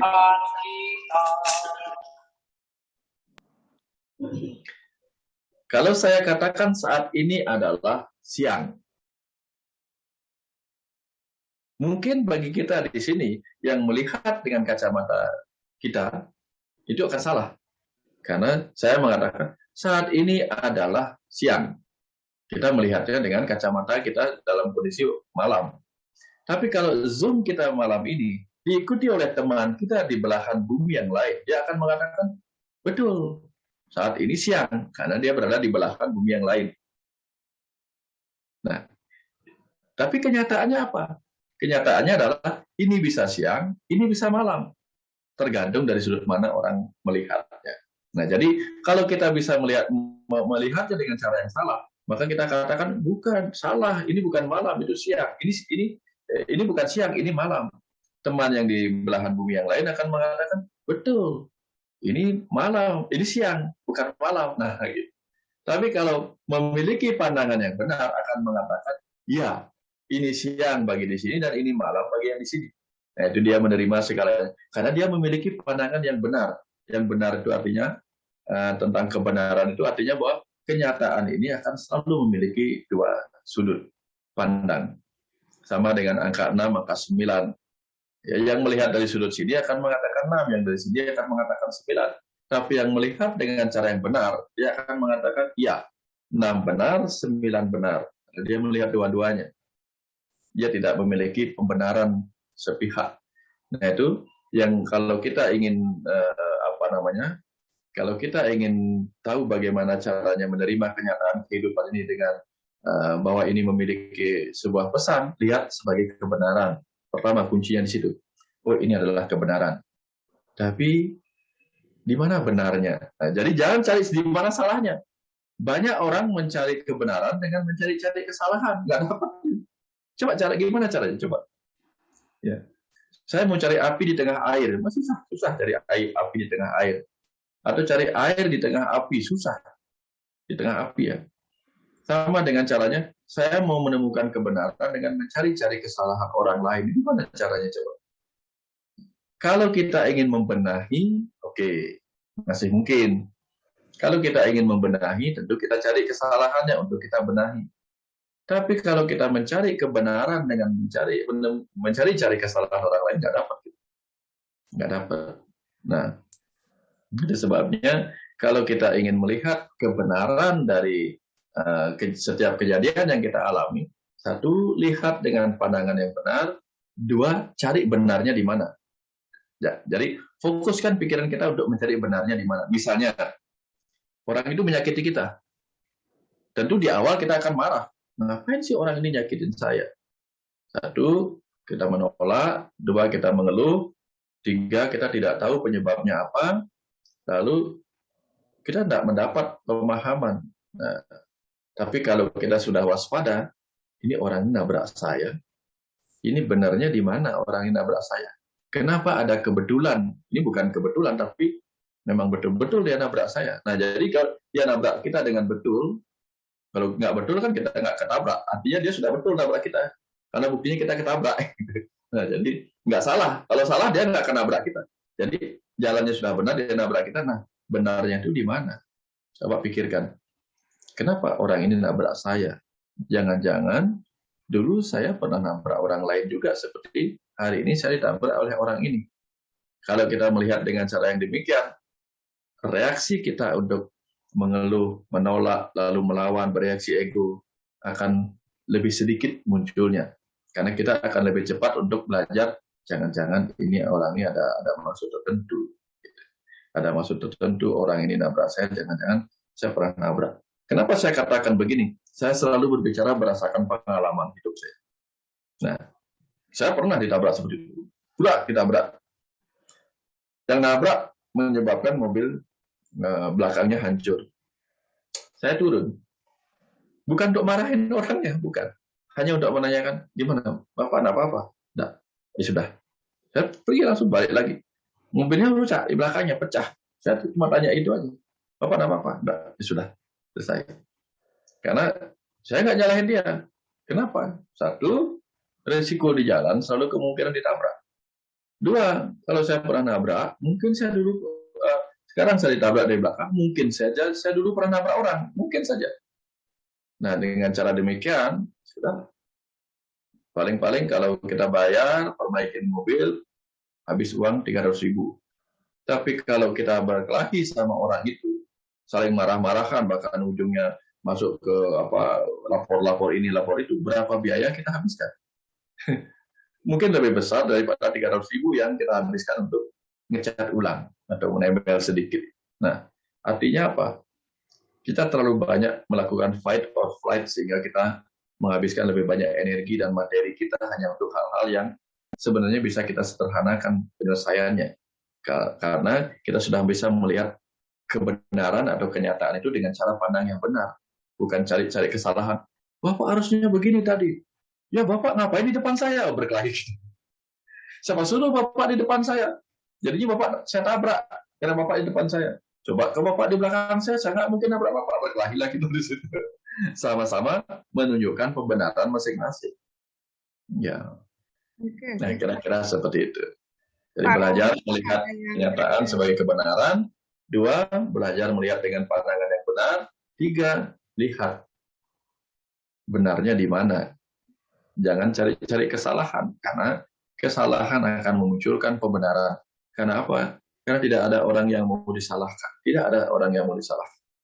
Sehingga egonya akan melawan dengan melakukan pembenaran. Karena apa? Orang sudah capek disalahkan sejak kecil. Disalahkan sejak kecil. Capek. Karena kesalahan sama dengan hukuman. Kalau kamu berdosa, hukumanmu di neraka. Kesalahan sama dengan dosa. Orang takut jadinya. Kalau kamu melakukan kesalahan, tak kasih mobil. Kalau begitu ceritanya, pasti semua orang mau melakukan kesalahan. Nah, ini kan kata kesalahan, hukuman. Jadi orang takut salah. Jadi gara-gara orang takut salah, maka orang berusaha membela dirinya dengan berbagai bentuk pembenaran. Dan itulah yang menyebabkan kehidupan manusia tambah rumit. Gitu. Kira-kira seperti itu. Biasa, ini ada dua yang angkat tangan, Pak Robi dengan Mbak Fatima. Pak Robi dulu, mungkin Pak Robi tangan ada pertanyaan, boleh unmute Pak Robi. Ya, sudah. Om Swastiastu. Om Swastiastu, Robi. Kedengaran Pak Nyi? Terima kasih atas kesempatan yang telah diberikan Bapak dan sekaligus guru. Terima kasih. Saya cuma ingin memberi tanggapan dan mungkin nanti ada pertanyaan di balik tanggapan itu. Ketika pengetahuan itu telah disampaikan oleh sang guru, di sana ada energi yang memberikan energi baru yang memberikan diri ini menjadi cerah kembali. Nah, ketika ternyata belum sampai berakhir di sana. Ketika pengetahuan itu ada, semesta itu seolah ini loh yang dimaksud. Jadi kita disuruh langsung untuk terjun merasakan itu. Mungkin hal-hal yang disampaikan oleh sang guru itu telah pernah disampaikan oleh guru itu. Kemudian sang murid merasakan itu juga sehingga ia benar-benar merasakan apa yang disebut kemanunggalan itu. Nah, di sini sempat berpikir bahwa saya tentunya pernah marah, sedih, dan hal-hal lainnya di dalam kehidupan. Dan dalam doa saya pernah berkata, izinkan saya merasakan kemanunggalan itu. Kalau semua adalah Dia, Tuhan itu, berarti rasa marah, rasa sedih, itu adalah Dia. Mungkin seperti itu yang saya rasakan. Ketika Tuhan menciptakan rasa sedih, mungkin Tuhan kalau berwujud, Dia pasti merasakan rasa sedih yang Ia ciptakan itu. Begitu juga marah. Nah, apakah itu proses dari kemanunggalan itu sendiri, Guru? Itu, mungkin itu. Terima kasih, Guru. Ya, pertanyaannya bagus, Robi. Pertanyaannya bagus. Setiap ciptaan adalah wujud dari Tuhan itu sendiri. Setiap rasa adalah juga wujud dari ciptaan itu sendiri. Karena di ciptaan ini kita disuruh mengalami rasa dengan rasa. Ya, kalau tidak ada ciptaan, kita seperti ingin mencicipi rasa masakan, tapi hanya lewat fotonya saja, atau hanya lewat imajinasi. Ini yang disebut dengan rasa tanpa rasa. Ya, kita rasakan enaknya makanan, kita rasakan enaknya sebuah suasana di alam pedesaan yang sejuk, tapi itu hanya di foto atau di video. Kita nggak pernah benar-benar bisa menikmati rasanya. Sehingga kalau ada ciptaan berupa masakan itu sendiri, bisa kita cicipin, itulah disebut rasa dengan rasa, bukan hanya imajinasi. Nah, itu sebabnya alam semesta ini merupakan alam ciptaan di mana kita bisa mengalami rasa dengan rasa, bukan rasa tanpa rasa lagi. Nah, lalu di alam di mana kita bisa merasakan rasa dengan rasa, disitulah kita disuruh belajar bahwa kalau kita mandi, kita merasakan basah. Kalau kita berjemur, kita merasakan kering. Manakah yang harus kita tolak? Ya, manakah yang harus kita terima? Itu tergantung kepada ruang dan waktu yang kita pilih. Karena kalau kita ingin kering, jangan mandi. Kalau kita ingin basah, jangan berjemur. Memang kalau berjemur kita basah oleh keringat. Tapi tidak sebasah kalau kita mandi. Nah, dua-duanya memberikan rasa. Tapi rasa mana yang kita pilih, itu tergantung kebutuhan dan kepentingan kita. Nah, termasuk marah, termasuk sabar. Dua-duanya rasa, dua-duanya adalah ciptaan. Tapi kita tidak bisa menggunakan kedua rasa yang sama harus kita terima itu dengan cara yang salah. Misalnya, pada saat kita seharusnya sabar, kita malah marah.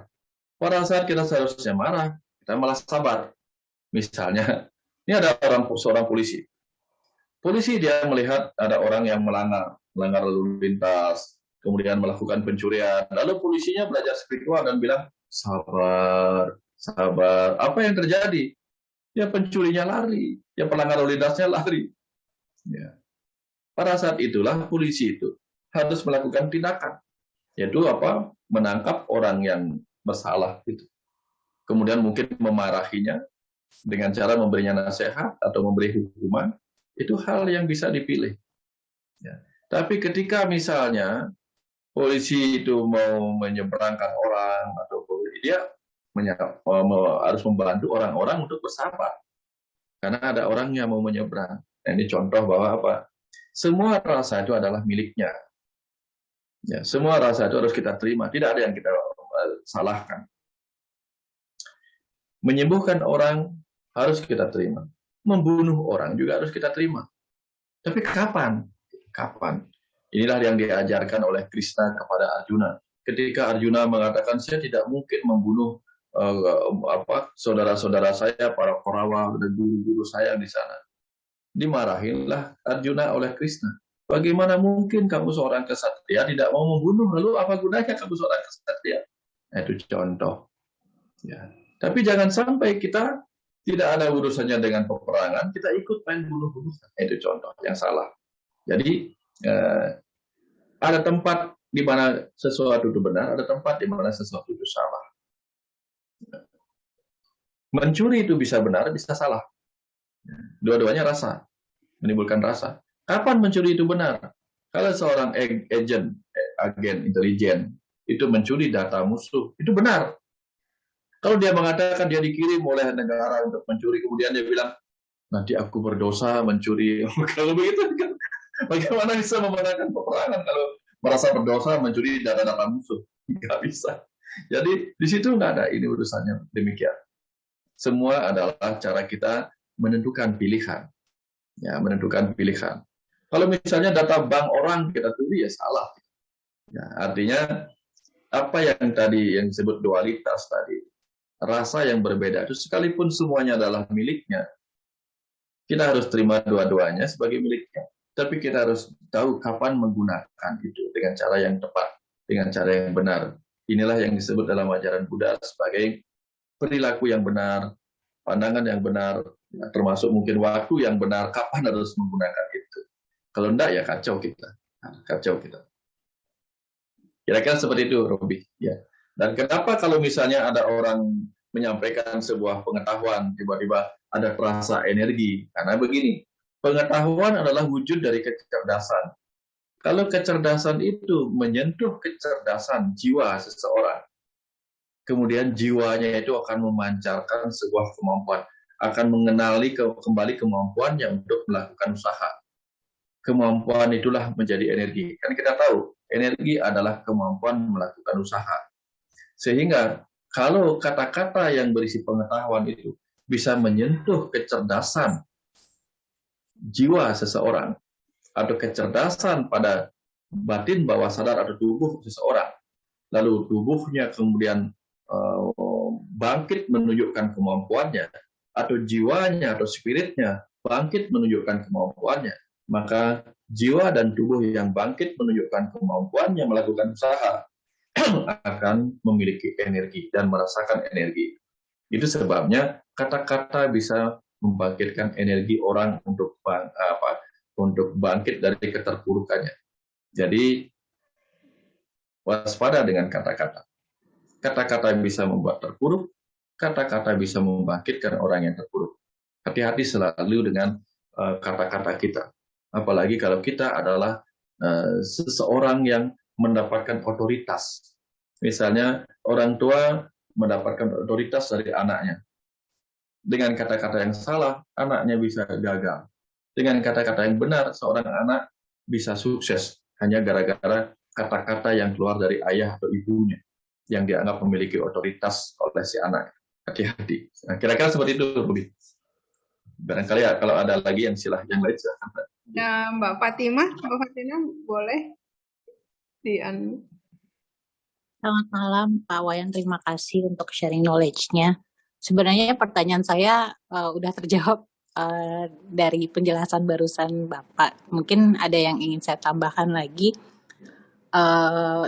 dengan gini. Jadi waktu itu saya pernah mendengar pengajian dan ada quote-nya di situ yang saya bawa terus sampai dengan sekarang, yaitu adalah Tuhan itu adalah reality gitu. Jadi kenyataan itu adalah Tuhan. Gimana kamu bisa menerima kenyataan adalah gimana dari situ bisa diukur gimana baiknya hubungan kamu dengan Tuhan.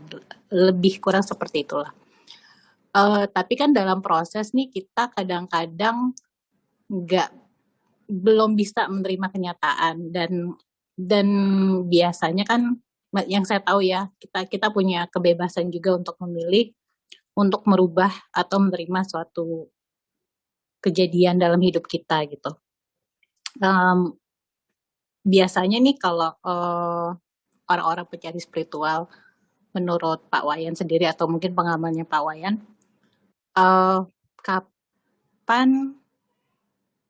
kapan kita itu bisa merubah, maksudnya gini,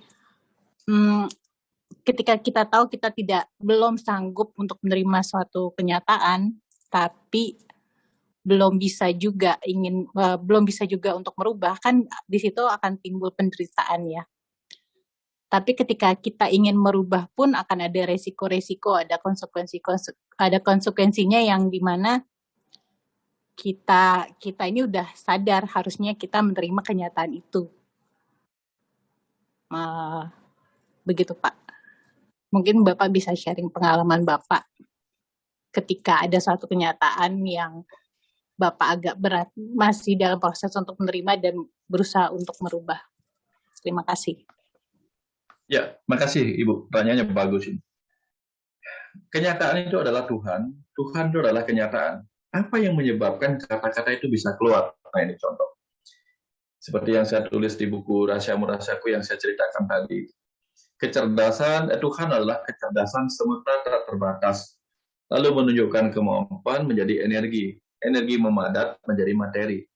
Materi ini adalah apa yang kita lihat. Baik materi yang maha besar dalam bentuk planet-planet, tata surya, dan seterusnya. Atau materi-materi kecil yang kita bisa lihat dengan mata kita yang menangkap energi cahaya pada benda-benda materi ini. Jadi, materi yang kita lihat ini semua adalah dia yang sedang memadat. Jadi, materi ini adalah energinya yang sedang memadatnya, itu adalah kecerdasan. Habis ini kebayang ya. Jadi, itu sebabnya setiap materi yang kita lihat sebagai kenyataan ini adalah dia. Tapi kenapa kita susah sekali menerima dalam kenyataannya juga ini? Ya, kita sudah tahu dalam teori bahwa apa yang nyata ini adalah dia. Itu teorinya. Tapi kenyataannya kenapa kita tidak bisa menerima kenyataan? Itulah kenyataannya. Kenapa tidak bisa? Bukan tidak bisa. Karena memang demikian. Itulah kenyataan juga. Artinya apa? Kalau semua orang menerima segala sesuatu ini sebagai Tuhan, tidak ada penolakan. Semua adalah penerimaan. Ya, tidak ada penolakan sama sekali. Apa yang terjadi? Jangan lupa ya. Tolak peluru, ya. Apa yang terjadi ketika tolak peluru? Atau ketika tembakan, ya. Ketika tembakan terjadi momentum di mana penolakan itu menyebabkan sesuatu menjauh. Tolak peluru menyebabkan peluru menjauh dari orangnya. Sehingga menjauhnya peluru dari orang yang menolak peluru itu menyebabkan peluru itu bergerak. Terjadilah energi yang disebut energi gerak. Kalau orang menerima, dia diam. Gara-gara diam, tidak ada energi. Karena tidak ada gerak. Penolakan itu juga menyebabkan gerak. Jadi, Ketika kita tidak bisa menerima kenyataan, maka kita pasti menolak kenyataan itu. Lalu kita bergerak. Gara-gara bergerak, maka terjadi pergerakan energi. Gara-gara pergerakan energi, terjadilah proses. Gara-gara terjadi proses, terjadilah kehidupan. Jadi ini yang harus kita terima juga, bahwa apa? Penolakan itu di satu sisi bisa menyebabkan penderitaan kalau kita tolak. Tapi di satu sisi, ketika penolakan itu sendiri kita terima dengan cara seperti ini, ya, kita tidak menolak kenyataan bahwa kita belum bisa menerima kenyataan, itu kita tidak tolak. Di situ kita paham bahwa, oh ternyata dalam hal ini, penolakan berfungsi menyebabkan hidup ini menjadi hidup. Karena ada pergerakan. Sampai di sini mudah-mudahan dipahami. Ini agak berat. Sehingga saya harus ulang lagi. Seperti tolak peluru, lontar martil, itu sama-sama pergerakan. Pergerakan menjauh. Kalau penolakan kan menjauhkan. Kalau penerimaan mendekatkan. Nah, jadi seperti jantung kita ya. Jantung kita menerima darah, masuk. Ya. Menolak darah, keluarlah. Jadi kita hidup karena jantung kita menerima, lalu menolak, menerima, menolak. Paru-paru kita membuat kita hidup karena paru-paru kita menerima nafas, lalu menolaknya, mengeluarkannya, menerima lagi, mengeluarkannya, menerima lagi, mengeluarkannya. Nah, penerimaan, penolakan, menyebabkan kehidupan ini ada. Jadi bahwa walaupun kita tahu segala yang nyata ini adalah Tuhan yang harus kita terima apa adanya, kok masih terjadi penolakan? Karena itulah yang menyebabkan terjadi kehidupan ini. Tapi kalau kita tidak tahu bahwa setelah penolakan kita harus menerima, maka tidak akan pernah terjadi kehidupan. Ya kalau jantung kita terus menolak, nggak pernah menerima lagi, apa yang terjadi? Mati kita. Maka jantung kita harus menerima, harus kita menolak. Nah, sehingga pelajaran spiritual kita hari ini adalah belajar menerima. Karena kenapa? Karena untuk menolak kita nggak usah belajar lagi. Tanpa diajarin kita sudah banyak menolak. Betul nggak? Yang kita butuhkan ini kan belajar menerima. Karena itu yang paling susah. Kalau menolak emang sudah nggak usah belajar lagi. Sudah biasa kita menolak. Nah, itu sebabnya supaya terjadi kehidupan ini, ya, menolaknya sudah nggak usah belajar, menerimanya kita belajar. Sehingga kadang kita menolak, kadang kita menerima, mulailah kita hidup. Kalau kita, lapar, kita terima. Tanpa melakukan apa-apa, mati kita. Tapi kalau kita menolak lapar, lalu kita makan, menerima makanannya. Tapi kemudian kalau kita menolak makanan, juga mati kita. Makanan harus kita, kenyang harus kita terima, lapar juga harus kita terima. Di satu sisi, lapar harus kita tolak dengan cara makan, kenyang harus kita tolak dengan cara melakukan kerja, supaya habis energinya, supaya kita lapar lagi, ya kan? Ya, coba misalnya kalau kita terus-menerus kenyang aja terus-menerus, jadi kita nggak lapar-lapar lagi, stres loh kita. Itu pentingnya. Kita perlu menerima makan, menolak makan, dan seterusnya. Jadi penolakan yang kita hadapi ketika melihat kenyataan ini adalah sebuah bagian dari cara Tuhan itu sendiri membuat hidup ini menjadi lebih hidup. Jadi intinya kenapa kita belajar menerima adalah karena kita perlu. Karena menolak itu sudah tidak perlu lagi dipelajari, sudah biasa. Dari kecil kita sudah belajar, sudah secara alami melakukan banyak penolakan. Ya. Di spiritual ini kita belajar menerima. Supaya tadi itu seimbang. Menolak dan menerimanya kita terima dengan cara yang sama. Tapi tahu kapan momentumnya. Jangan sampai pada saat seharusnya kita menolak lapar dengan memakan, kita terima lapar kita. Tapi pada saat kita puasa, ya kita harus terima lapar kita. Jangan ditolak. Namanya juga puasa. Nah, artinya seperti itu. Ada momentum-momentumnya. Nah, jadi kalau kita misalnya diajak makan malam, ayo kita makan malam, lalu kita tolak, saya takut kenyang. Lah, kalau kita menolak kenyang, makanya kita jadi nggak makan. Kacau kita. Jadi kapan kita menolak lapar, kapan kita menolak kenyang.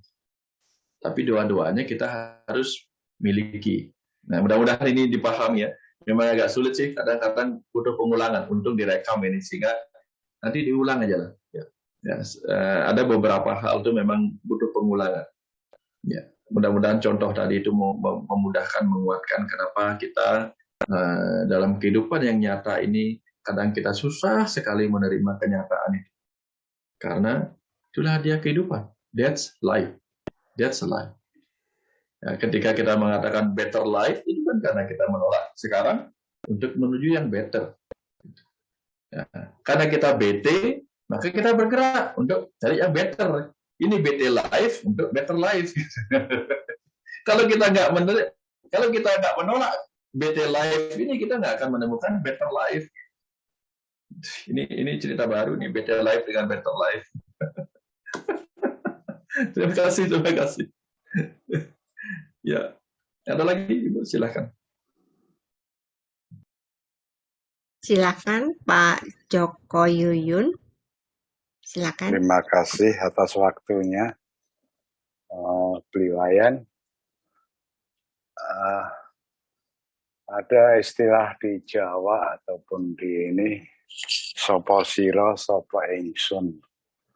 Nah, untuk pengetahuan itu memang perlu pembahasan yang karena di sini kapan jadi sironya, kapan jadi ingsunnya. Itu yang pertama. Yang kedua, untuk kita bisa berdiri di atas dua pengetahuan baik dan jelek tadi, seperti pengetahuan seperti yin yang lah ya. Itu bagaimana mengatasinya supaya kita tidak masuk ke dalam dua dualisme tersebut. Matur nuwun. Terima kasih Pak Joko, terima kasih, sudah lama tidak ketemu. Ya. Betul Pak, betul. Ada kesadaran aku kecil ya. Ada kesadaran aku besar. Tapi tidak selalu, ya kembali seperti tadi. Ada saat kita menggunakan kesadaran aku besar. Ada saat kita menggunakan kesadaran aku kecil. Karena kalau kita salah menggunakan, nah ini persis seperti Krishna.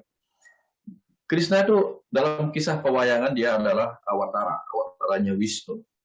Hanya untuk membantu Pandawa menegakkan kebenaran ketika melawan Kaurawa. Dia menjadi Krishna yang merupakan saudara sepupu dari Arjuna dan Pandawa. Tapi ada momen kemarahannya luar biasa. Dia lupa untuk tetap berada di aku kecilnya sebagai Krishna yang hanya sebagai kusirnya atau utusan dari Pandawa. Dia ingin menggunakan aku besarnya yang dengan mudah bisa menghancurkan Kaurawa.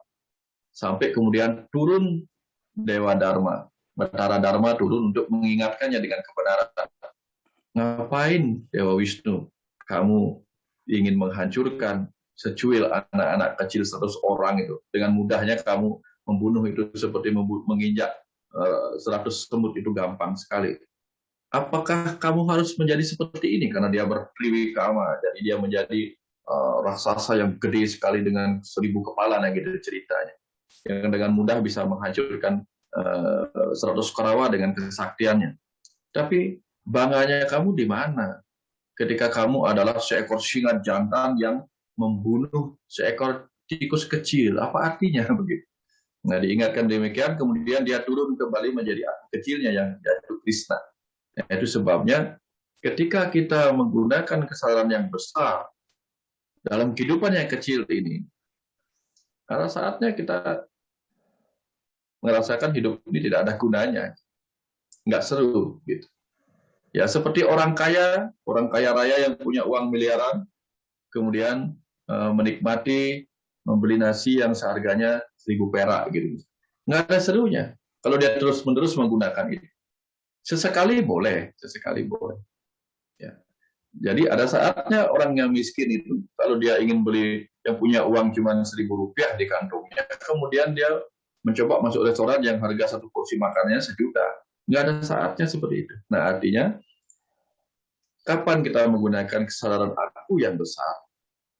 Kapan kita menggunakan kesadaran aku yang kecil? Nah, Kalau kita lagi jadi pemain di kehidupan ini, ya kita gunakan kesadaran diri kita sebagai aku yang kecil, yang hanya wayang-wayang yang sedang bermain, yang menjiwai tubuh ini.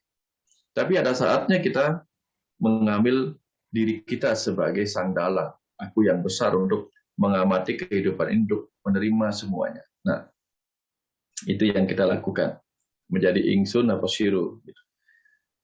Nah, lalu bagaimana kita selalu bisa berada di titik tengah di antara dualitas?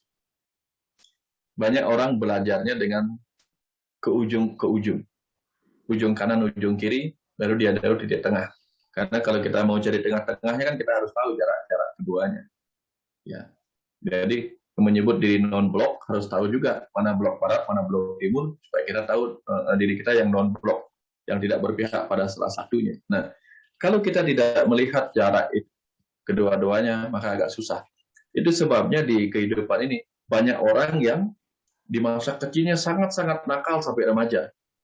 Sangat-sangat nakal, melimpah dosa kadang-kadang. Setelah dewasa, mulai mengalami kesadaran dan menjadi orang suci. Dan kemudian menjadi wise. Karena dia pernah mengalami dua-duanya. Dalam banyak kenyataan dalam dunia medis, kita ketemu banyak orang yang dulunya sangat-sangat pemberani. Tidak ada takut-takutnya. Ada masa kemudian dia mengalami kecemasan yang luar biasa.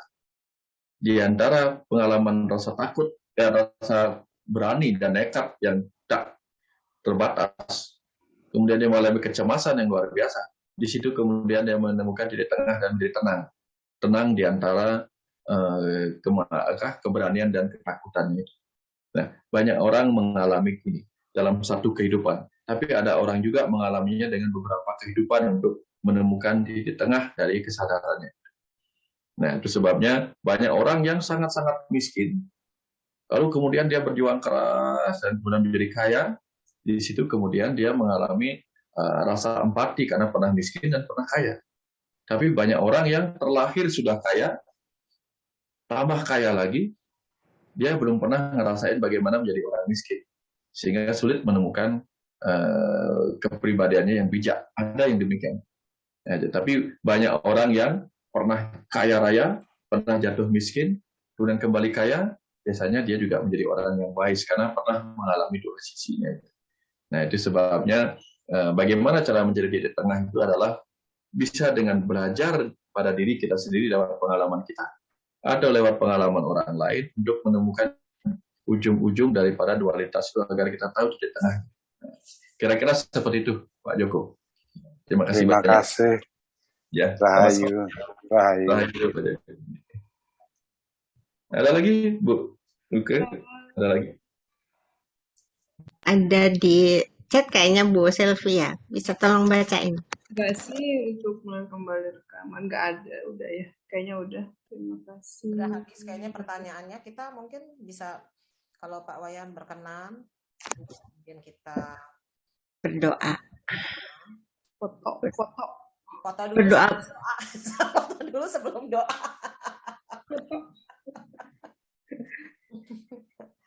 Siapa nih bisa foto? Kita foto dulu yuk bersama bila berkenan, bisa dibuka kameranya. Udah habis. Dan please jangan ketik-ketik dulu ya di chat supaya kita bisa screenshotnya utuh gitu.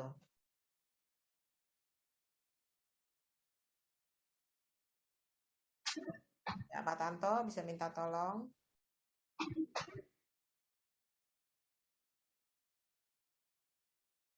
Ada Pak Tanto nggak? Pak Tanto ada, ya udah nggak apa-apa, saya screenshot kalau nggak. Oke, teman-teman, silahkan yang mau kasih emoticon hati, duit, bibir, wajah tersenyum bebas ya.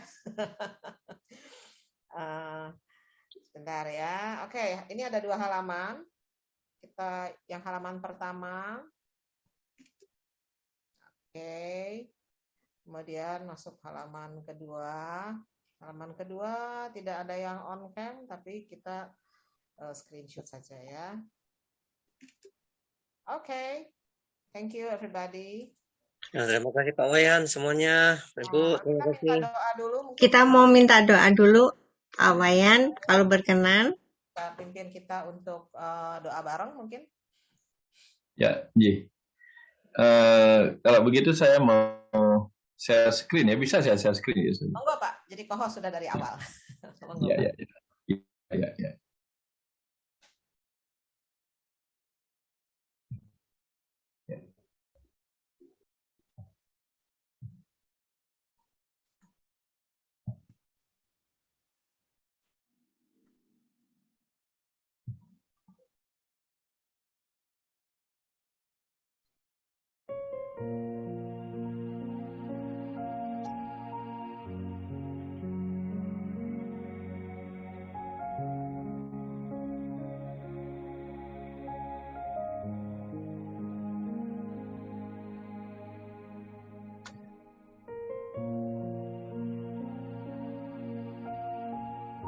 Tuhan,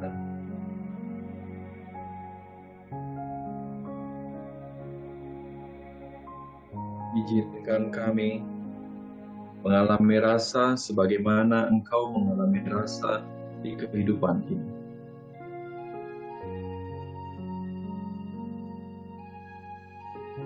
Izinkan kami mengenali diri kami sebagai makhluk spiritual yang sedang berdiam dalam diri manusia.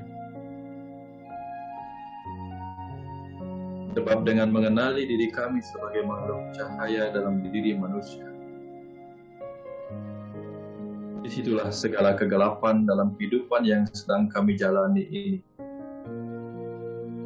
bisa kembali kami lihat sebagai jalan yang terang, yang membuat kami bisa memahami segala makna yang tersimpan dalam peristiwa suka duka yang hadir dalam kehidupan kami.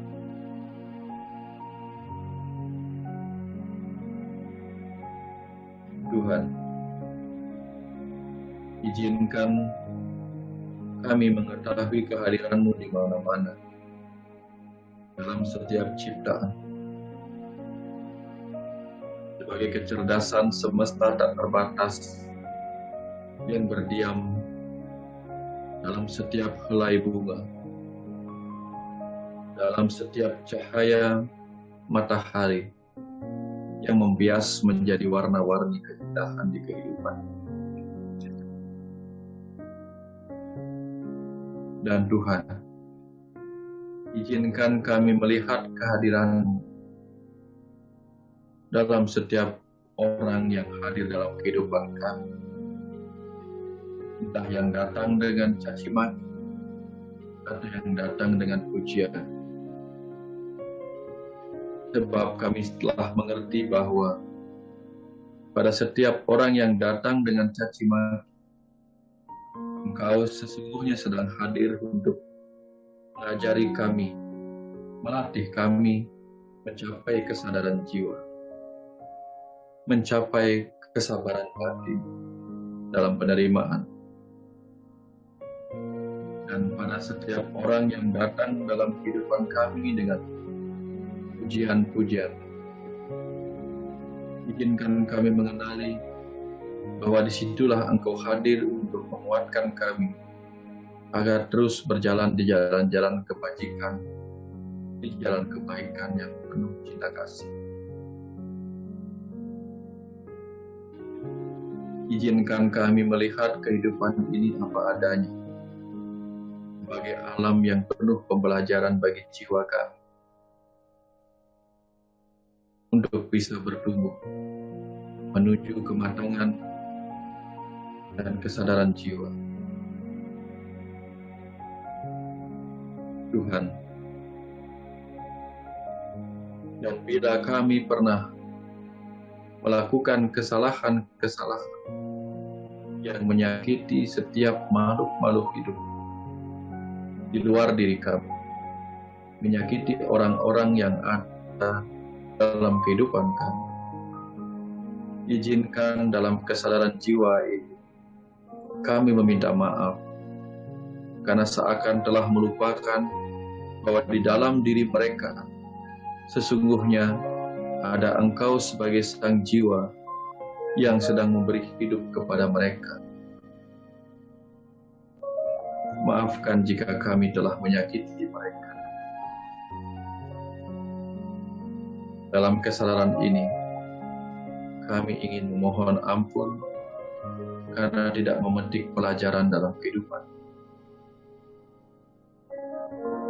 Dan izinkan kami berterima kasih atas setiap kebaikan yang pernah datang dalam kehidupan kami, yang dilakukan oleh orang-orang di mana Engkau ada di dalamnya, sebagai pribadi-pribadi yang penuh cinta kasih dalam kehidupan kami. Terima kasih Engkau telah hadir, memberi pahala atas kebaikan yang pernah kami lakukan. Dan terima kasih pula Engkau telah hadir di antara orang-orang yang pernah kami rasakan menyakiti hati kami. Kini kami menyadari bahwa mereka yang menyakiti kami adalah Engkau yang sedang hadir untuk menebuskan dosa-dosa masa lalu kami, agar kami juga mengerti rasa sakit yang pernah kami sebabkan di kehidupan sebelumnya. Izinkan kami berterima kasih atas semua hal baik dan buruk yang pernah datang dalam kehidupan kami. Dan izinkan hari ini Tuhan, dalam pengetahuan yang Engkau berkahkan kepada kami bisa melihat dengan terang benderang apapun peristiwa-peristiwa kehidupan, entah suka, entah duka, entah baik dan buruk yang mendatangi kami, sebagai bagian dari perjalanan dualitas kehidupan yang harus kami terima apa adanya, karena Engkau ada di dalamnya, dengan sebuah tujuan mematangkan kembali jiwa kami melewati dualitas kehidupan. Terima kasih Tuhan untuk segala yang pernah ada, yang sedang ada, dan akan ada dalam kehidupan kami. Sebab dengan cara itulah kami mengenali Engkau hadir sebagai semesta yang tak terbatas di alam nyata, di alam pikiran, dan di alam maha gaib.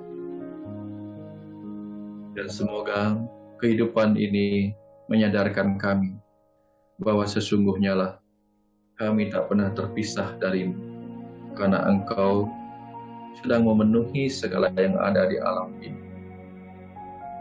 sebagai tubuh, sebagai pikiran, sebagai jiwa, sebagai segala yang nyata di kehidupan.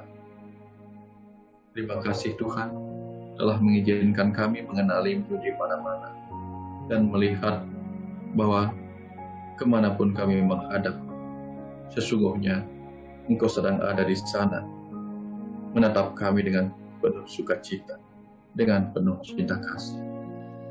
Terima kasih Tuhan atas segala berkah-Mu malam ini kepada kami.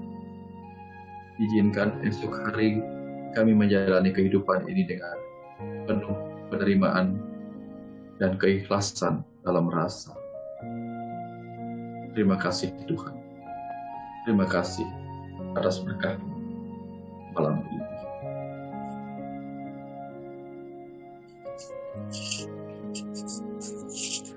Terima kasih Ibu. Terima kasih.